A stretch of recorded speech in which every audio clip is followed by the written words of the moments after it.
अस्सलामु अलैकुम नाज़रीन। हिस्टोरिकल वर्ल्ड की एक और वीडियो में खुशामदीद। इस वीडियो में हम सल्तनत उस्मानिया के बानी उस्मान गाज़ी की पैदाइश से लेकर सल्तनत उस्मानिया के दूसरे सुल्तान ओरहान गाज़ी की वफ़ात तक उस्मानी ख़ानदान के अहम तारीख़ी किरदारों की ज़िंदगी का अहवाल जानेंगे कि इस अरसे में उस्मानी ख़ानदान में क्या वाक़यात पेश आए। वीडियो को शुरू करने से पहले ही वाज़िया कर दूँ कि यह मालूमात मॉडर्न हिस्ट्री के मुताबिक होगी। पहले आपसे रिक्वेस्ट है कि वीडियो को लाइक करके चैनल को सब्सक्राइब लाजमी कर देना, और इसके अलावा कोई भी सवाल हो या फिर कोई भी इन्फॉर्मेशन शेयर करनी हो तो कमेंट सेक्शन में लाजमी बताना। साल 1255 में काई कबीले के सरदार अर्तुगरुल गाज़ी के यहाँ एक बेटे की पैदाइश हुई, जिसका नाम उस्मान रखा गया, उस्मान बिन अर्तुगरुल। साल 1280 में उस्मान गाज़ी की शादी तुर्क कबीले के सरदारजादी मलहून खातून से हुई, और फिर साल 1280 में ही अपने वालिद अर्तुगरुल गाज़ी की वफ़ात के बाद अपने वालिद के जानशीन मुकर्रर हुए और काई कबीले के सरदार और सोगुत के सरदार आला बने। साल 1281 में उस्मान बे के यहाँ एक बेटे की पैदाइश हुई, जिसका नाम ओरहान रखा गया।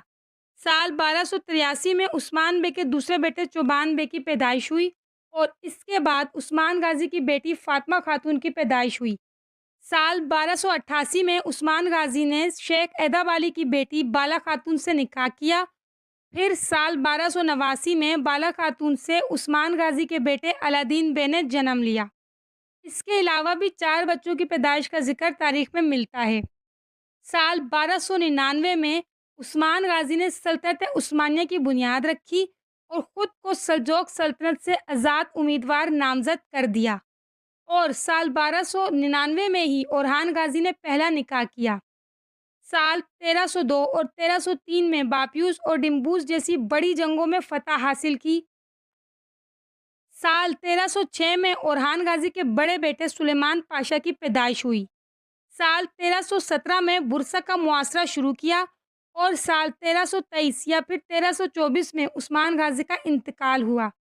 साल 1324 में उस्मान गाज़ी की ज़ौजा बाला खातून का इंतकाल भी हुआ, और इसी साल यानी साल 1324 में उस्मान गाज़ी के बड़े बेटे ओरहान गाज़ी सल्तनत उस्मानिया के दूसरे सुल्तान बने, और फिर साल 1326 में ओरहान गाज़ी ने बुरसा को फ़तह किया, और साल 1326 में ही ओरहान गाज़ी की वालिदा और उस्मान गाज़ी की ज़ौजा मलहून खातून का इंतकाल हुआ, और बुरसा की फ़तह के बाद अलादीन पाशा सल्तनत उस्मानिया के पहले वज़ीर आज़म बने, और साल 1326 में ही ओरहान गाज़ी के बेटे मुराद अव्वल पैदा हुए, और फिर अलादीन पाशा ने ओरहान गाज़ी के साथ मिलकर सल्तनत उस्मानिया के लिए बहुत सी खिदमात अंजाम दी, और इसी अरसे में ओरहान गाज़ी ने बहुत सी बड़ी फतूहात हासिल की।